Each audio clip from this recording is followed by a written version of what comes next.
Toni, Mono, Flow. I say Toni with an I, that's I. I say Mono because we are one, and Flow because, you know, it's progression. So my first piece is check in. I can only imagine having my own house and my mama coming over my crib just to check in. Just like I imagine being an infant and my mama coming over my crib just to check in. If I was woke, checked in my diapers. If I was asleep, let me keep resting. A little older, my mother would question my private parts by bathing me just to check in. She was teaching me consent and to keep my privacy protected. See my laughter, a ultrasound to mama like when her belly was checked in. I love you, son. Those words move my soul like them steps that we put some pep in.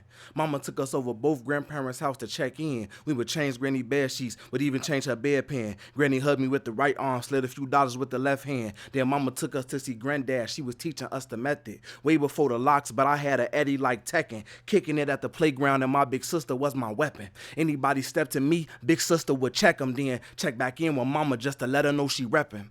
Basketball at the park, we used to be like 3 feet no pressure. When you check in, I come home, Mama smiling, like the child support check in. I come home, Mama smiling, cause a child came to check in. See, Mama was the man of the house before a stepdad stepped in, and frankly, Mama kept us good like Megan. Refrigerator never empty whenever we went to check in. Stuffed cousins in the car so they can make it to the message. They still lived in the projects where the vitals was projected. Mama taught me, fighting family is like fighting self.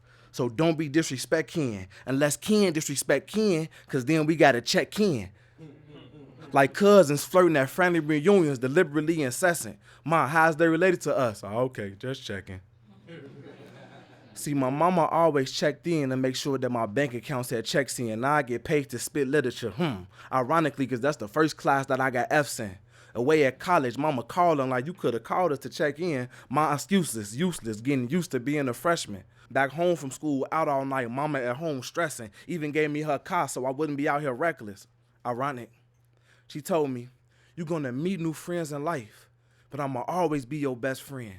So whenever you out with friends, I'm just asking that you check in. I ain't even asked you to put me first. I ain't even asked her for second.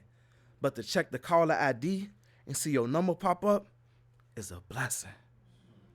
Then one day, Mama was yelling with some unprovoked aggression, and I knew something was wrong, so I definitely had to check in. I say, what's going on, Ma? Because I know you're not mad at me. She say, today is the day my sister passed away, and this got me a little sad. Visiting the hospital at the front desk where I checked in. They checked in the system to see if my mother had checked in. In the space that she was in, she spent a lot of time reflecting, woke up from sedation on a whole new frequency like XM.